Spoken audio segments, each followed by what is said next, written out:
సదాశివసమారంభాం శంకరాచార్యమధ్యమాం అస్మదాచార్యపర్యంతాం వందే గురుపరంపరాం.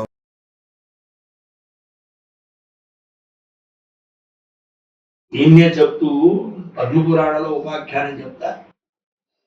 ఈ పరశురాముడు తల్లికరం అయిపోయింది. తల్లికరం చేసేసిన తర్వాత ఆవిడ చిన్న మస్తక అంటే శిరస్సు లేకుండా ఆవిడ ఆవిర్భావం చెందడం జరుగుతుంది. ఇలా ఇదంతా అయిపోయిన తర్వాత పరశురాముడికి ఒక అసాధారణమైనటువంటి సమస్య ఏర్పడుతుంది. ఏమిటి? 21 మార్లు భూలోకంలో రాజులు లేకుండా నేను సంహారం చేస్తానన్నాను. నా మాటను ఎలా నిలబెట్టుకోవాలి? నా మాట నిలబెట్టడానికి నాకు ఎవరు సహాయం చేస్తారు? దీంట్లో ఎవరు నాకు ఉపాయాలు చెప్తారు? ఎవరు నాకు సహాయం చేస్తారు? ఎవరు నన్ను అసత్యవాది అని అనకుండా ఉండేట్టుగా ఎవరు నాకు సహాయం చేయగలుగుతారు? ఆలోచిస్తూ గంధమాధ దగ్గరికి వచ్చాక పరశురాముడు వస్తే ఆంజనేయ స్వామితో మా ఇంటిని చెప్పుకుని ఏం చేయంటే, గంధమాధ పర్వతంలో ఆంజనేయ స్వామి చెప్పాడు, ఆయన ఇంతటి నేను తీసుకున్న నిర్ణయాలు కావచ్చు, లేదా నువ్వు అనుకున్న మాటలు కావచ్చు, ఇదంతా నీకు సహాయం చేసే వ్యక్తి ఏకైక వ్యక్తి ఒకటి దత్తాత్రేయ స్వామి. ఆయన కాళ్ళు పట్టుకుంటే ఆయన నీకు తరుణోపాయం చెప్తాడు. ఎక్కడ ఉంటాయండి? అటుగా వెళ్ళు. ఆవిడ వెళితే నీకు అదృష్టం బాగుండి పుణ్యుడికే నీకు దర్శనం అవుతుంది. దర్శనం అయ్యాక అక్కడే కూర్చో అని చెప్పడం జరిగింది. అలా వెళ్ళంగానే ఎవరో ఒక మనిషి కనపడ్డాడు. ఆ మనిషి దగ్గరికి వెళ్ళబోతుంటే పరశురాముడికి ఆయన మీద రాళ్ల వర్షం పడింది. రాళ్లు వేస్తున్నాడు, కర్రతో కొడుతున్నాడు, పో అంటున్నాడు. ఇవన్నీ ఇలా చేస్తాడని ఆంజనేయ స్వామి చెప్పాడు. నేను రాళ్ళతో కొడతాడు, కర్రతో కొడతాడు, ఇదేని ఎందుకు వెళ్ళాలనే భావన కూడా మనకు తెప్పిస్తాడు.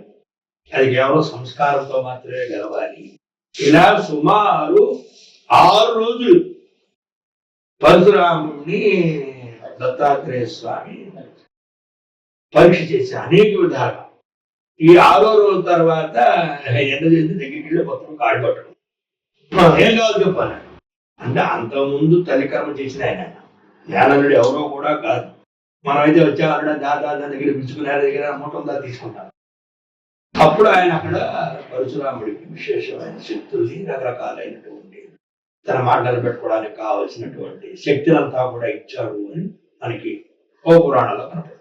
ఇంతటి మహానుభావుడు, అందరు గొప్పవాడు ఆవిర్భావం చెందాడు. ఒక్కసారి దత్తస్వామి శరణ చేయడం, నామస్మరణ చేసి మనం జ్ఞానుల కోసం ఏం ప్రయత్నం చేయక్కర్లేదు. అజ్ఞాన దశలో ఉన్నటువంటి వ్యక్తుల గురించి దాంట్లో మొట్టమొదటి వాళ్ళం కాబట్టి చెప్తూ ఉన్నాడు. ఈ రకంగా దత్తాత్రేయ స్వామి అనుగ్రహం చేత ఈ భాగవత ఉపాఖ్యానం అది విరాఢంగా పూర్తవ్వాలి అని చెప్పి మనసావాచ కర్మణ నమస్కారం చేస్తూ, నిన్న ఆ ద్విజోత్తమ అనేటువంటి రాజు ఎలా బ్రాహ్మణత్వం పోతుంది, ఎలా బ్రాహ్మణత్వం ఉంటుంది అనే ప్రశ్న వేస్తే దానికి సమాధానం చెప్పడం జరిగింది. ఈ రకంగా ఇది అయిపోయిన తర్వాత రాజుగా చెప్తున్నాడు, కథమ్య సుఖమ్య కృపయావద సాంప్రదం. కాబట్టి నిష్కృతి లేని, ప్రాయశ్చిత్తం లేని పాపాలు చాలా చేశానండి. మరి ఈ పాపాలన్నీ కూడా ప్రక్షాళన జరిగి ఏలోకంలో నాకు సుఖం కలిగేటువంటి మార్గాన్ని చెప్పండి అంటూ సతాం సప్తపది మైత్రి భవత్యేవ ద్విజోత్తమ. ఎప్పుడూ కూడా మనం సత్పురుషులతో 7 మాటలు మాట్లాడితే సప్తపది మైత్రి అంటారు. 2 అర్థాలు దీనికి ఉన్నాయి. గొప్పవాళ్ళతో కలిసి 7 అడుగులు నడిచినా స్నేహం ఏర్పడుతుంది. గొప్పవాళ్ళతో 7 మాటలు మాట్లాడినా స్నేహం ఏర్పడుతుంది అని అర్థం.